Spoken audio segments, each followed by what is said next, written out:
Okay, let's unpack this.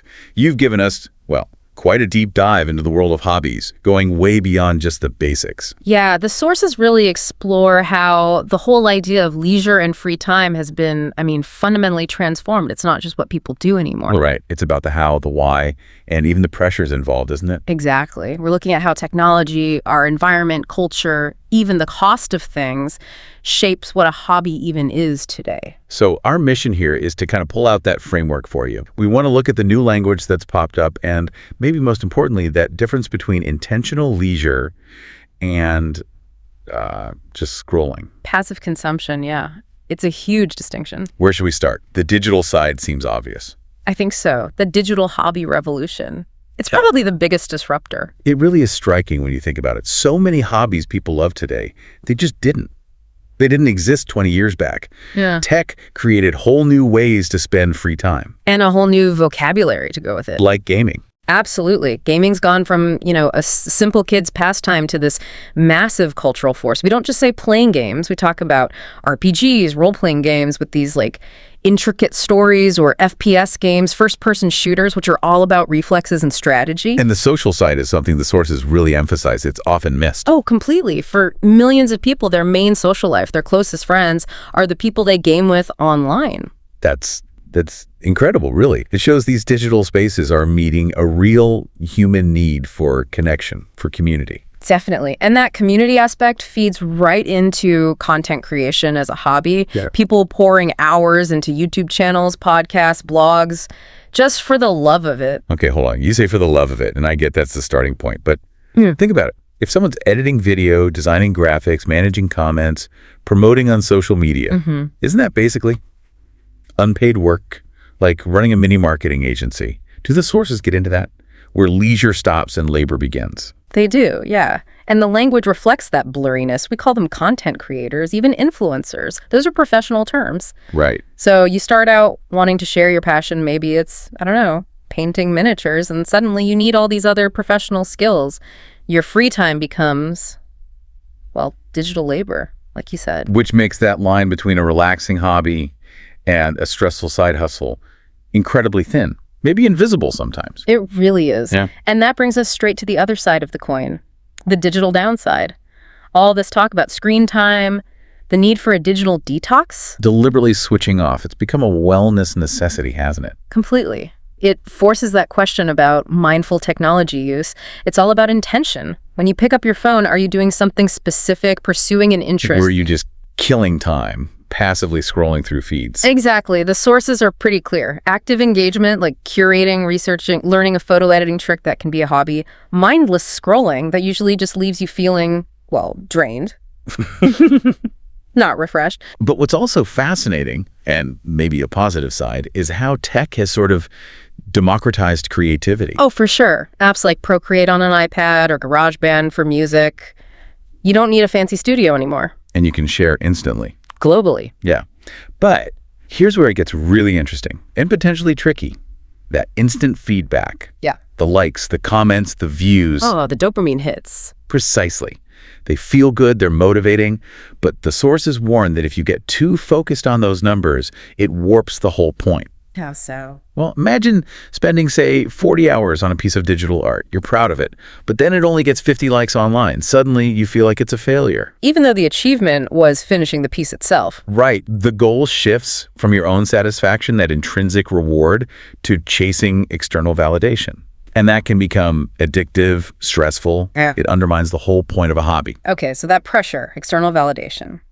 Let's shift from the digital world and look at how our physical environment and culture shape things. Seasonal hobbies seem like a clear example. Yeah, absolutely. Where you live and what time of year it is massively dictates what you do for fun. Winter comes, we all retreat indoors. Right. We talk about hygge, Yeah. that Danish idea. Which is more than just being cozy, isn't it? It's like an intentional approach to well-being in the dark months, finding contentment. Yeah, and that pushes us towards indoor things. Knitting, board games, or taking on a winter project, learning a language maybe, writing. Totally. Then spring hits and boom, everything changes. Gardening takes off, people getting their green thumb going again. And fitness, all those Couch to 5K programs starting up, getting ready for summer. Summer's the big outdoor season. Hiking, camping, anything near water. But even that has its phases. Autumn comes and you get things like leaf peeping. Driving around to see the colors, yeah. Pumpkin carving, and then that sort of nesting instinct kicks in, getting the house ready for winter again. It's a cycle. And beyond seasons, culture plays a huge role. What's totally normal in one place might be seen as weird or niche somewhere else. Karaoke is the perfect example you mentioned. In Japan or Korea, it's mainstream, a social ritual, even part of business sometimes. Whereas here, or in some other Western countries, it could feel more like performance. Or maybe slightly embarrassing for some. Yeah. A different vibe entirely. Definitely. Same with collecting.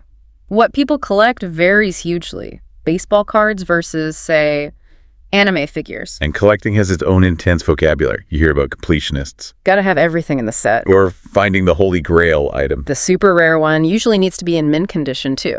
Perfect. And then there are traditional cultural hobbies, calligraphy, folk dancing. Yeah. Those are often about explicitly keeping traditions alive, aren't they? Sharing that heritage. Yes, a very conscious preservation through doing. Okay, so we've got digital, environment, culture. What about the money? The economics of it all? Yes, the cost of passion. It's fascinating how often you hear the phrase expensive hobby. It really highlights how leisure isn't always free. Photography gear, bikes, fishing equipment. It adds up. Yeah. And this leads to that specific term the sources mentioned, gear acquisition syndrome, GAS. GAS, yes. It's a known thing.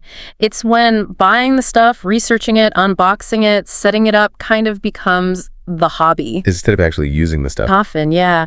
You're more into the fantasy of using the new lens or the new gadget than putting in the hours to master it. It can lead to endless spending. I've definitely seen that.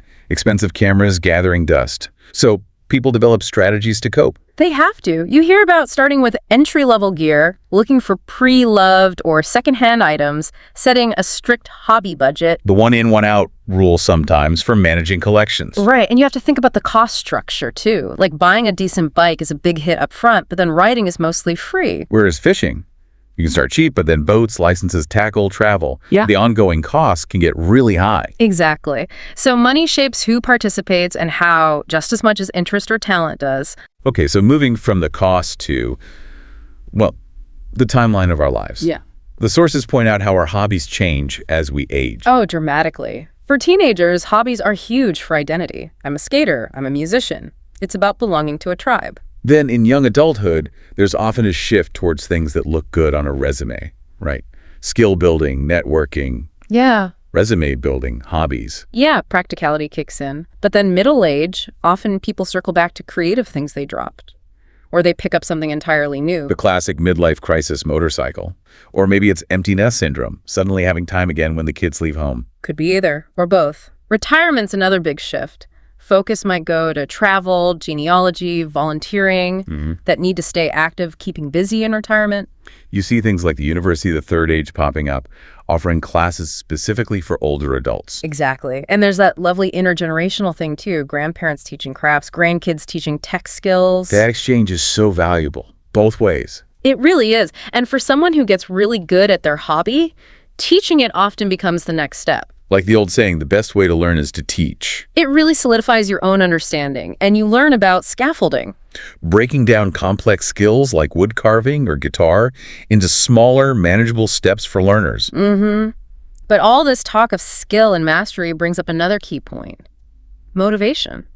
Are you doing it to compete or just for fun, for peace? And competition seems to be creeping into everything. Gamification. Everywhere.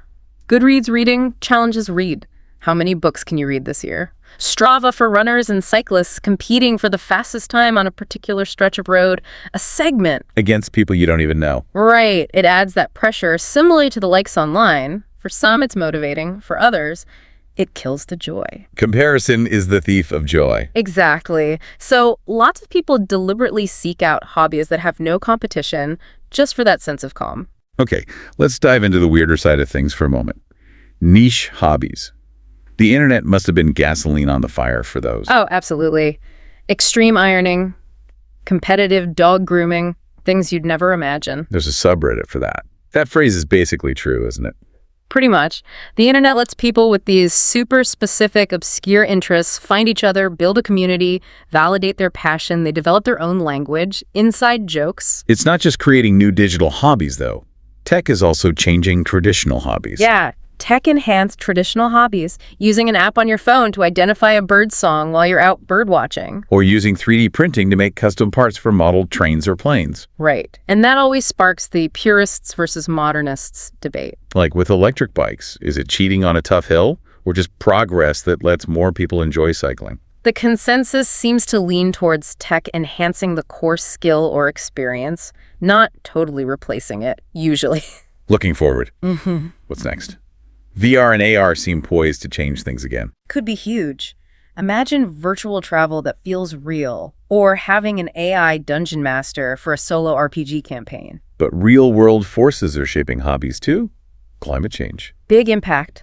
Threatening winter sports like skiing, maybe, but also boosting sustainability hobbies, urban farming, upcycling. A whole maker movement, turning DIY into something greener. And citizen science.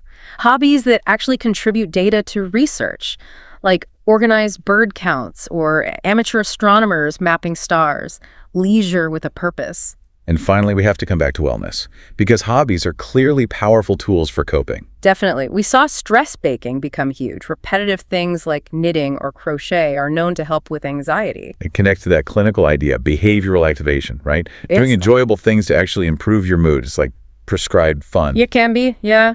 Hobbies as mental health maintenance. But there's a dark side even here. Toxic productivity, bleeding into your downtime. That feeling that you should be productive even when relaxing. Or pressure to monetize your hobby. Yeah, feeling guilty for just being. It's a real danger. The antidote seems to be variety, maybe rotating hobbies so nothing becomes a grind, and aiming for ikigai. That Japanese concept, finding purpose and enjoyment, but crucially, without the pressure of constant performance or metrics. Exactly. Purpose without pressure. So when you boil it all down, what does this tapestry of modern hobbies tell us? I think the sources show they're incredibly adaptive. Hobbies morph and change constantly, reflecting our tech, our values, our life stage. They're really dynamic expressions of who we are. And we talked about how documenting everything, the Instagram effect, pics, or it didn't happen, feeds into this quantified self idea, tracking everything. Steps, books, likes, minutes practiced. Yeah, which leads to a final thought, maybe something for you, the listener, to chew on. Okay. If we connect all these threads, the digital pressure, the metrics, the sharing, is there a unique, maybe even vital, value in having a truly private creative practice? A hobby you do purely for yourself. You don't share it online, you don't track your progress with an app, you don't tell anyone unless you feel like it. Just the doing of it, for its own sake. The simple act of creation or practice with zero external validation required. Exactly. In this hyper-connected, constantly performing world, maybe there's a special kind of peace in that. Something purely personal.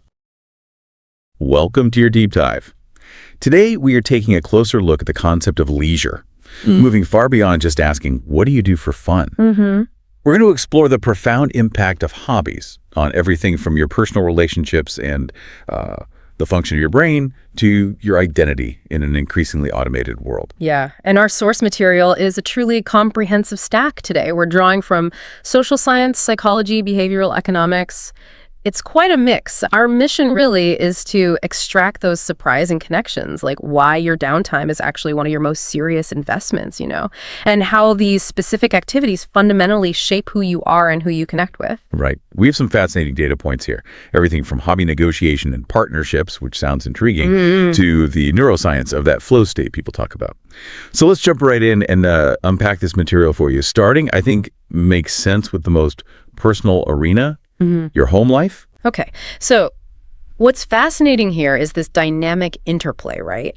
Connection and individuality within relationships. We all hear that familiar phrase, couples who play together, stay together. Yeah, it's everywhere. And the research does confirm that shared positive leisure time, it's a powerful bonding agent, no doubt. But, and this is key, the sources also indicate there's a necessary counterpoint to all that togetherness. That's right. A strong relationship seems to require what the experts call differentiation, which is basically the ability for each partner to maintain a distinct individual identity. Exactly. If you try to fuse completely, you kind of lose essential parts of yourself, and the relationship can feel, well, suffocating. Precisely. The research actually describes having separate hobbies as essential. Not just nice to have, but essential. It reinforces that idea that, absence makes the heart grow fonder. That applies to hobby time, too, apparently. Huh. So letting your partner disappear to their workshop or the climbing gym, that's actually healthy. Yes. The relationship thrives on respecting that separate time and interest. It builds trust and reduces that feeling of suffocation we mentioned. Okay, but what about when partners do try to bring each other into their passions? Say, I love coding and want to teach my partner. That's where the dynamic can get tricky. The sources really warn about this. If one person is the clear expert and the other is the complete novice, that scenario you mentioned, teaching coding or maybe navigating a tough hike, it often creates this disruptive teacher-student dynamic. Right, and that undermines the equality in the partnership. Very quickly, yes. Suddenly, the whole hierarchy shifts. Yeah. You, the expert, might, without meaning to, sound condescending. Or your partner, the student, might feel incapable or judged or just pressured. Yeah, I can see that. So the activity meant to bring you closer actually creates resentment. It happens a lot. It creates tension instead of connection. So how do couples get around that friction then? Mm-hmm. What's the research suggest as a better way to share a hobby? Well, a brilliant strategy that comes up in the material is for couples to learn a new hobby together, something neither of you has any real experience with. Like what? Think, maybe, cooking classes for a totally new cuisine, or perhaps picking up tennis for the first time, or salsa dancing. Okay. So you're both starting from zero. Exactly. It creates immediate equal footing. You share the struggle, you support each other through the awkward bits, and it leads to this wonderful outcome the sources call bonding through incompetence. Bonding through incompetence. I love that. Yeah, you laugh at your mistakes together, right?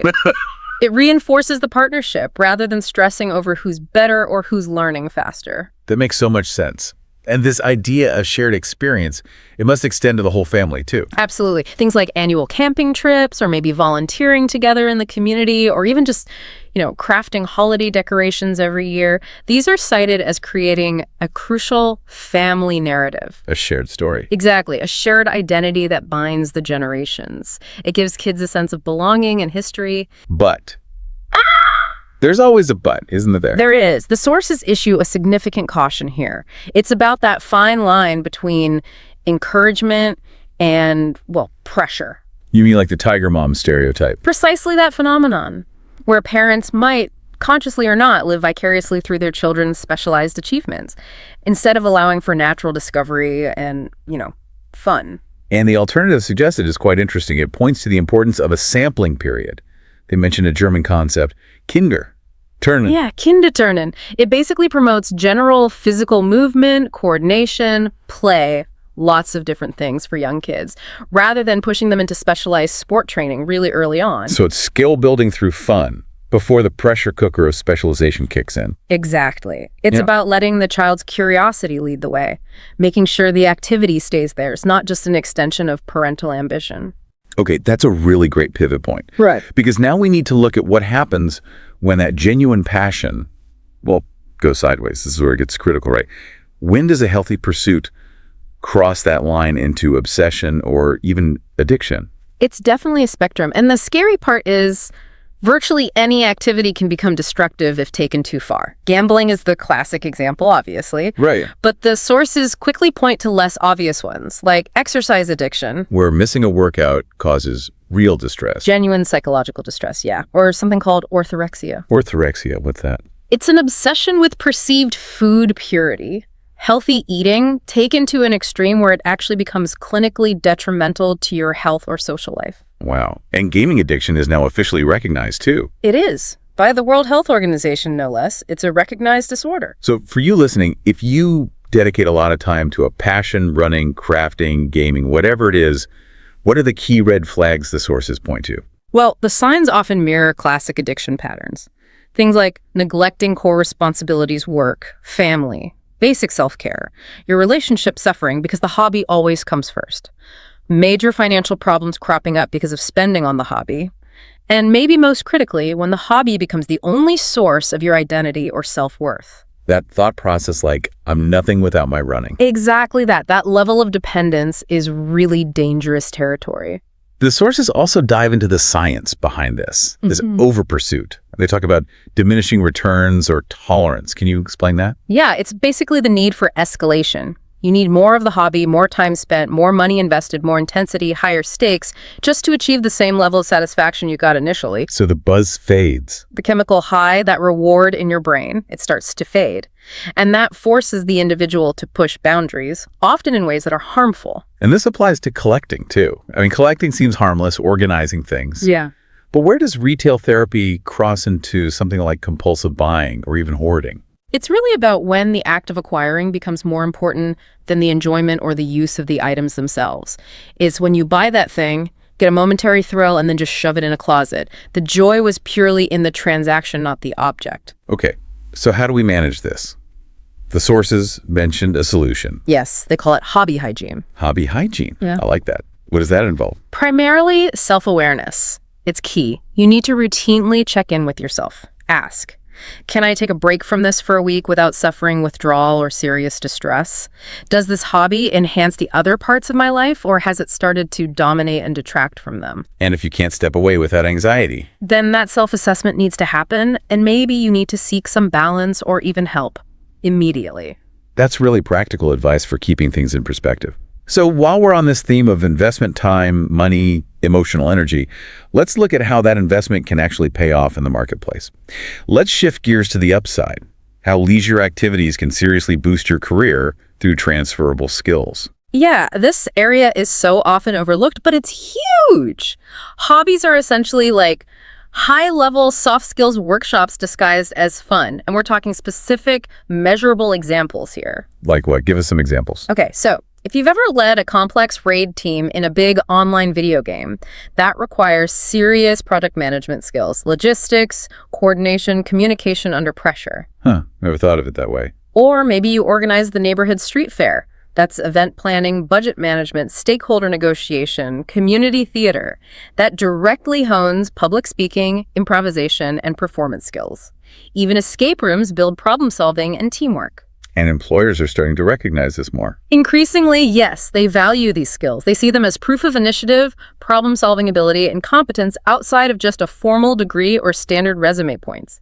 Think about the non-programmer who learns to code just for fun on weekends. That shows demonstrable learning agility and analytical skill. Or the amateur photographer. Right. Their hobby translates directly into having a better eye for visual communication, which is valuable in almost any job today. This idea is so powerful, the sources even talk about using hobbies to test out career changes. Yeah, they discuss parallel careers or using side projects. It's a method to safely test a potential career pivot without taking a massive leap. You don't have to quit your day job to see if you actually enjoy, say, graphic design. Your hobby provides that low-risk proving ground. And looking at the bigger picture, this isn't just small scale. We can see this reflected in the sheer size of the hobby economy, can't we? Oh, absolutely. Hobbies are massive business, globally. How massive? Well, the sources cite the global gaming industry as being larger financially than the movies and music industries combined. Wow, combined. Combined. And just look at the U.S. crafting industry. Needle arts, paper crafts, jewelry making, all that stuff. It's worth over $40 billion annually. That level of spending has huge real-world impacts. Supply chains, local hobby shops. It supports a lot of jobs and communities. And this economic aspect flows into tourism too, right? This idea of destination hobbies. Definitely. Trips planned entirely around a specific interest, like traveling to Bali just for the surfing, or doing wine tours in Napa, or bird-watching trips to Costa Rica. And that also includes combining travel with volunteering, voluntourism. Yes, that's a growing area. But the sources are careful here. They impartially report that while voluntourism often comes from a good place, it carries some complex ethical baggage. Such as? Well, the potential for what's called the white savior complex, where the primary benefit is really emotional satisfaction for the traveler rather than tangible, sustainable help for the host community. So it can be potentially exploitative or unhelpful. It can be, yes. The sources stress the importance of really deep research before you sign up. You need to ensure the programs chosen are genuinely ethical, sustainable, and provide real benefits decided by the community rather than disrupting local economies or creating dependency. That context is absolutely crucial. Okay, let's shift again. We've done relationships, obsession, the economy. Let's move from the economic investment to the biological one. We need to answer that fundamental question. Why do our brains seem to demand this kind of time off? What's the neuroscience telling us about hobbies? Oh, it's pretty profound, actually.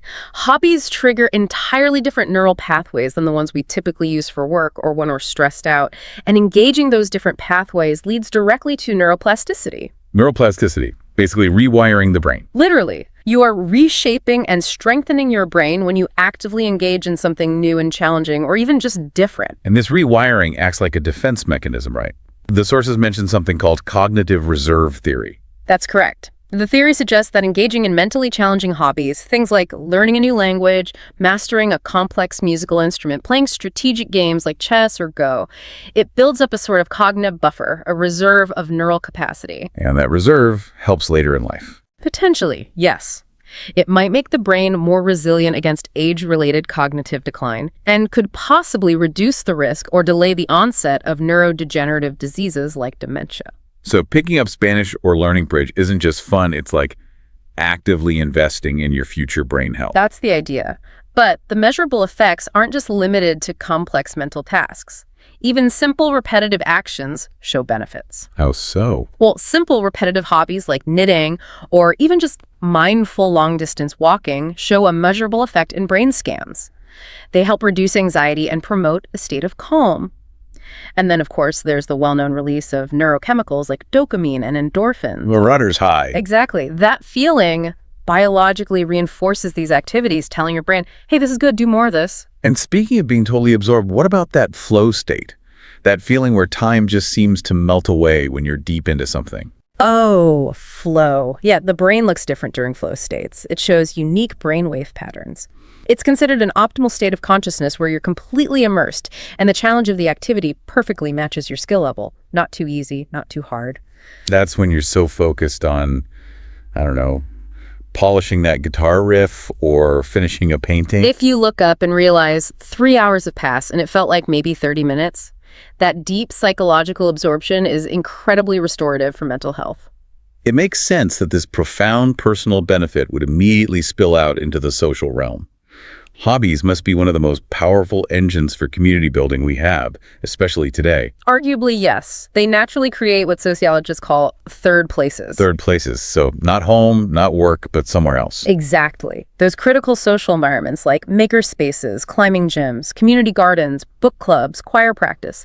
These places are essential because they generate what are called weak ties. Weak ties? You mean those casual, friendly contacts, not your closest friends or family, but people you see regularly through the hobby. Precisely.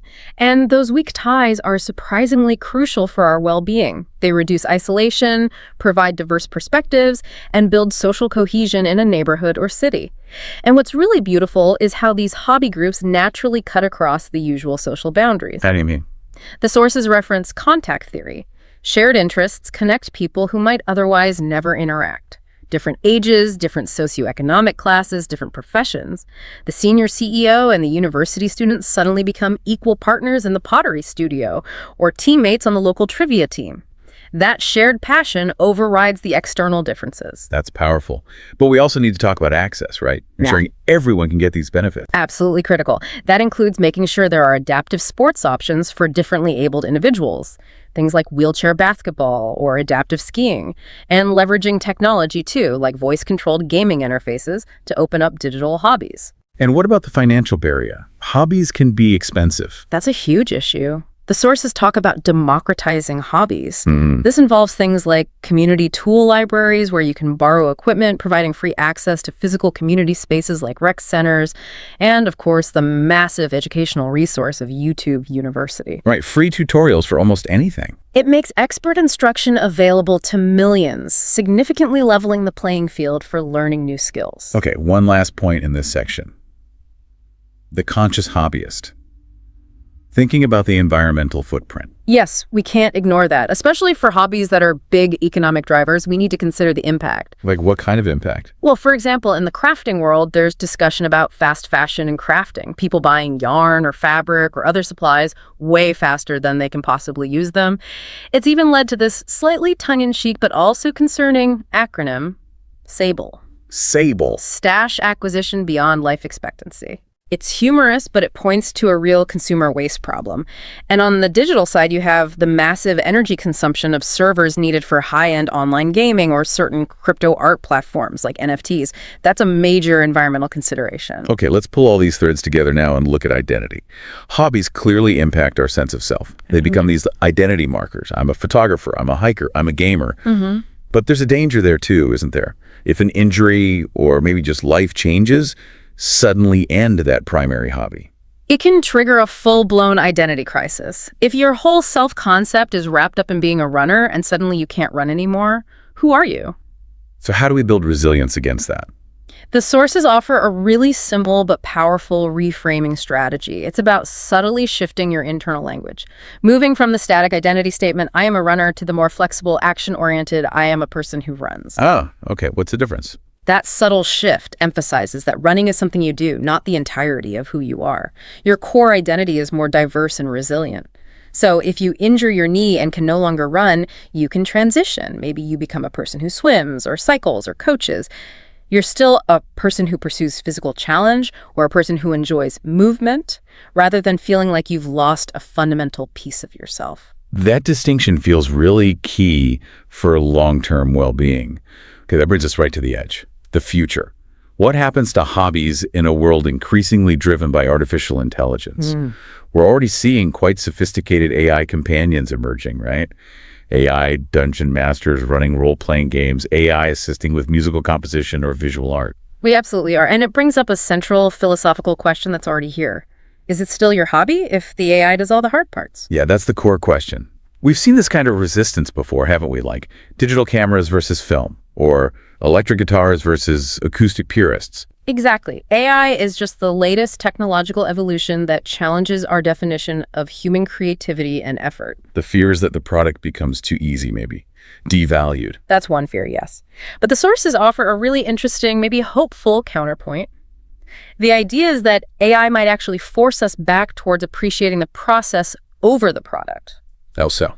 Well, when AI can churn out technically perfect music or art or text effortlessly, perhaps the unique imperfection, the subtle flaws, the evidence of time invested, the proof of human touch, that handmade, slightly flawed quality might become intrinsically more valuable, both to the person making it and the person experiencing it. So the value shifts away from just the perfect end result and back to the journey, the effort, the human element itself. That's the hope. That will value the act of creation, the struggle, and the learning even more. That is a fascinating way to think about the future of leisure. Okay, wow. We've covered a lot of ground. Why separate hobbies can be healthy for couples, the actual brain science behind things like cognitive reserve and flow states, the sheer scale of the multi-billion-dollar hobby economy, and that crucial role of found family in hobby communities. Yeah, and I think the overarching message from this whole body of analysis is really unmistakable. Hobbies are never just hobbies. They really aren't some frivolous luxury. They feel more like an emotional and cognitive necessity, an essential investment in human flourishing, in connection, in healing, something we really need to prioritize. So whether you are out there actively creating a masterpiece or maybe just deliberately resting and restoring your cognitive balance, that leisure time is fundamentally human and valuable. It's truly an investment in your whole self. Absolutely. Go forth and embrace those passions without guilt. Prioritizing your leisure really is prioritizing your resilience. Okay, so here's a final thought for you to take away. We know, and we've talked about how the real joy of a hobby is often in the process, right? That quiet act of doing. But then, why do so many of us feel such immense pressure, especially amplified by social media, to always produce some kind of Instagram perfect product at the end? Think about this. What would you pursue? What would you spend your time doing if the outcome didn't matter at all and you never, ever had to show the result to anyone? That pursuit, done purely for the sake of the doing, maybe that's the real measure of passion.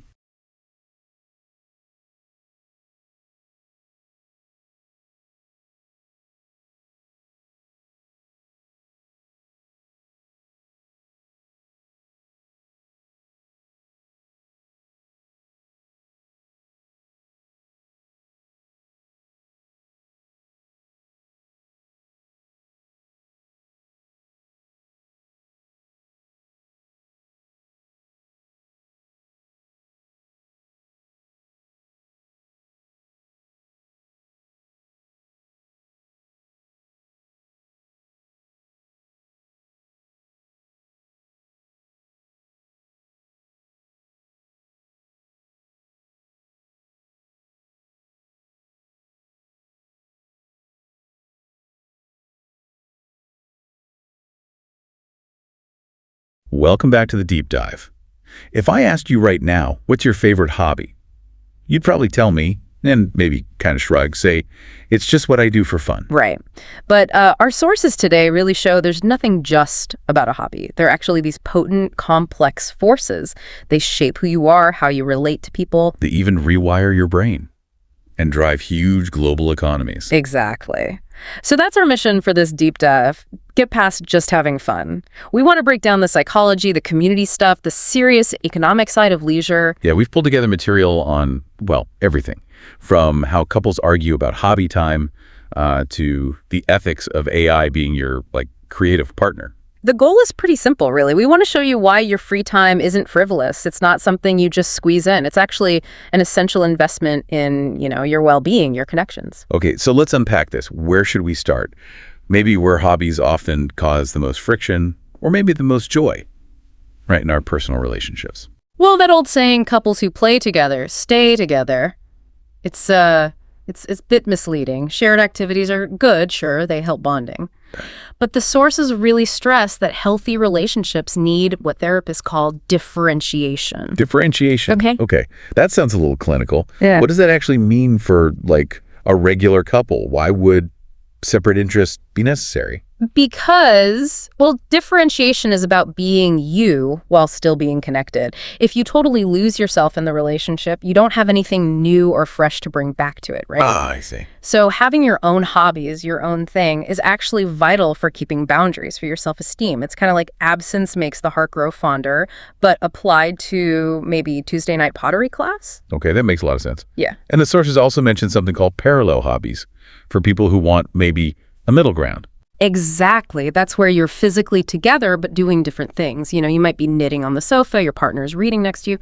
You get that comfort of being in the same space, but without any pressure to do the same activity. Right. Shared space, separate focus. But the really tricky dynamic, that's when you try to merge hobbies, especially if one person is already the expert. Oh, yeah.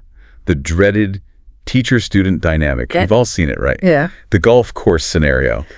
Honey, you're holding the club wrong. Exactly. And instantly, that partnership equality just evaporates. It becomes a hierarchy. And that can be really toxic for the relationship, never mind the golf swing. So what's the alternative if you do want to share an activity? A brilliant strategy the research highlights is learning new hobbies together from scratch. Okay. If you both sign up for beginner salsa, you're probably both equally terrible at first. You're equally dependent, equally vulnerable. You start on the same level. You share the struggle. So it's like bonding through incompetence. Yeah. Is that it? Pretty much. It works because that shared struggle, maybe even shared failure, builds this mutual support that you just don't get when one person's the expert teaching the other. You figure it out together. But failure isn't the only source of tension, right? Hobbies cost time and money. Oh, definitely. They're major pressure points for resources.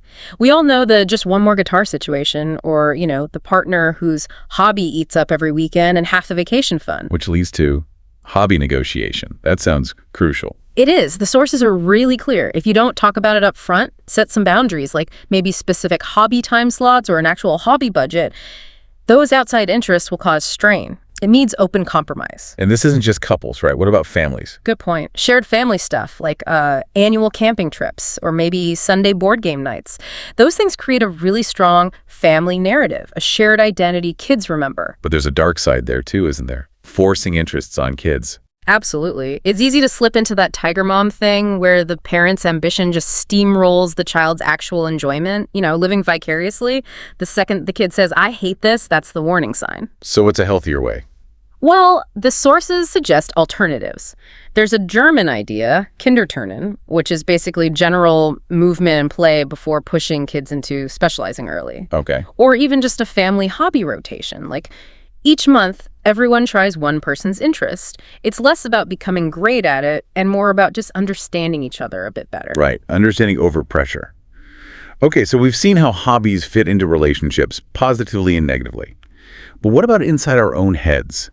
The sources talk about this line between passion and something darker. Yeah, the psychological angle is often where people are most surprised. We usually think addiction, we think substances, but really any activity can become problematic if it starts consistently overriding, your main life responsibilities. So where's that line? Like, if I spend all Saturday painting, is that addiction? How do you tell? Not necessarily just by time spent. The warning signs are pretty consistent, though.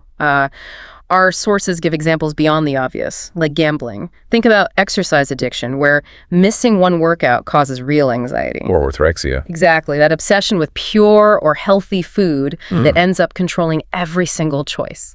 And, of course, gaming addiction that's now officially recognized by the World Health Organization. So the key signs are things like neglecting work or family, relationships suffering, money problems. Yes, and also experiencing diminishing returns. That's needing more and more of the activity, more time, more intensity, more spending, just to get the same feeling of satisfaction you used to. It's like tolerance in substance use. And this applies to collecting, too. When does collecting become hoarding?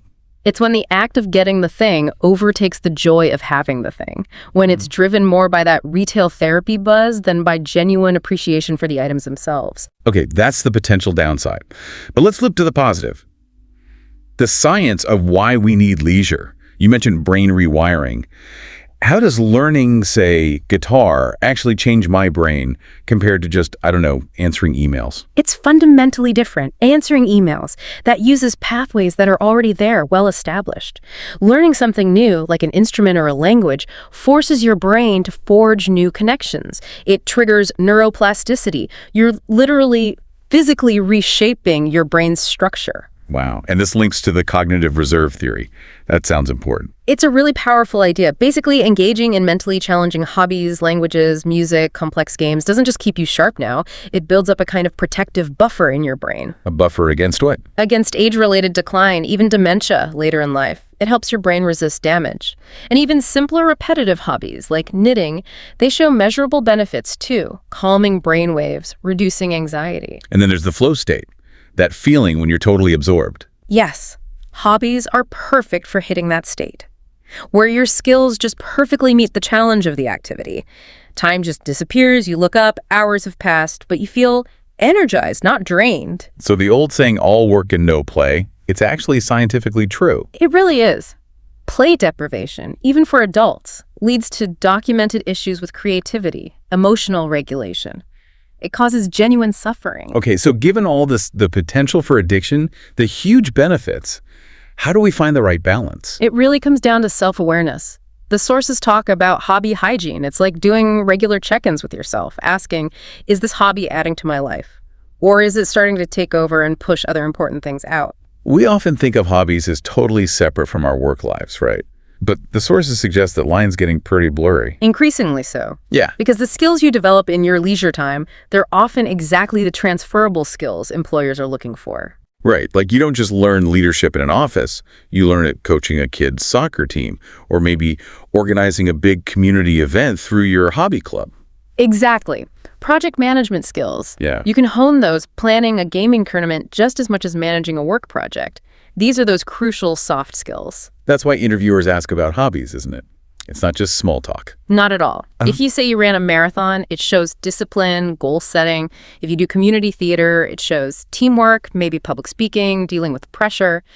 It's concrete evidence of passion and drive outside of what you have to do. And hobbies can even become parallel careers, like a testing ground. Yeah, people use side projects, maybe learning coding, graphic design, writing as a low-risk way to explore potential career change. They build skills, maybe a portfolio, and then that hobby becomes the bridge to a whole new profession. Okay, let's shift focus a bit. What about where we do our hobbies? Geography matters, right? Hugely.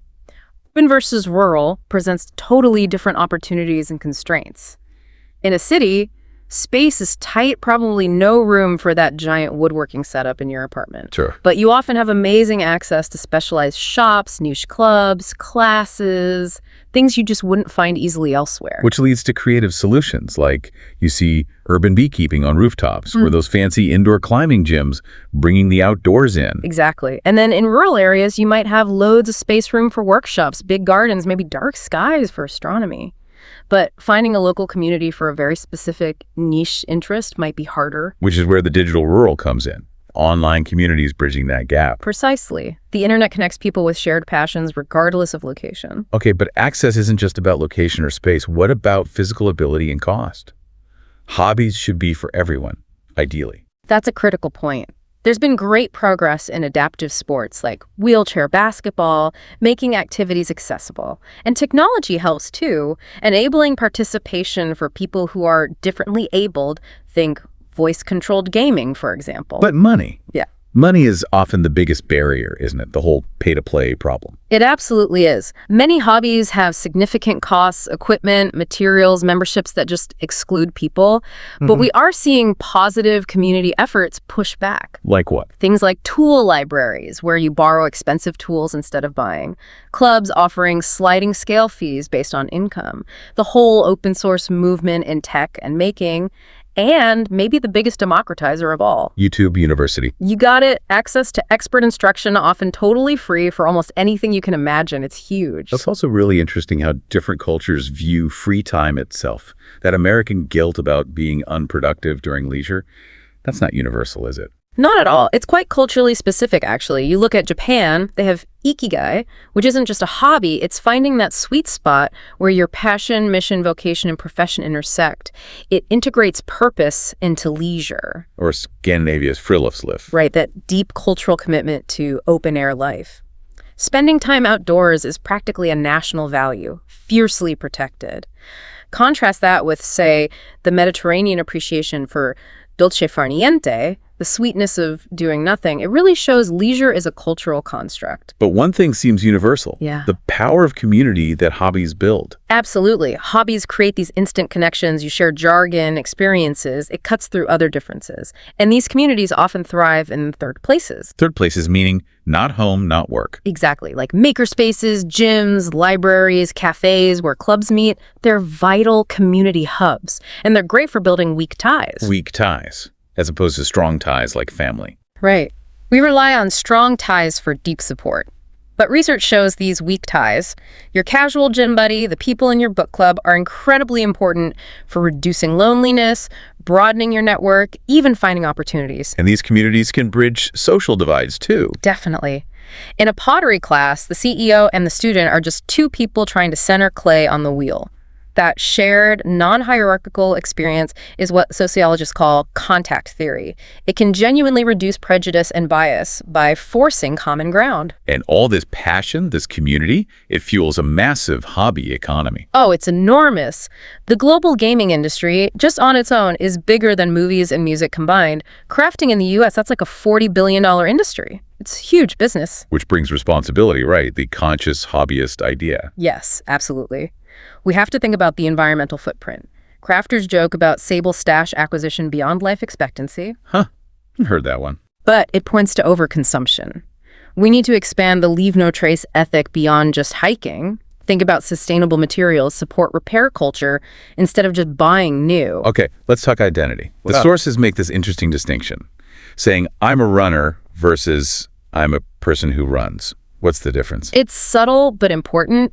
Saying I'm a runner powerfully connects your core identity to the hobby. Great for motivation, finding community.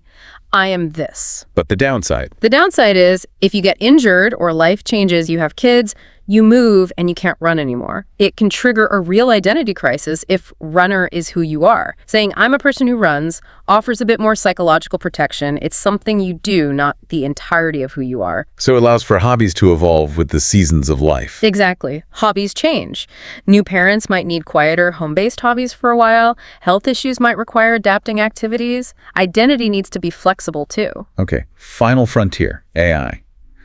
How is artificial intelligence changing the hobby landscape? Well, it's already starting to act as a collaborator. Yeah. You've got AI dungeon masters for role-playing games, AI tools that help generate musical ideas or artistic sketches. But this leads to a big question, doesn't it?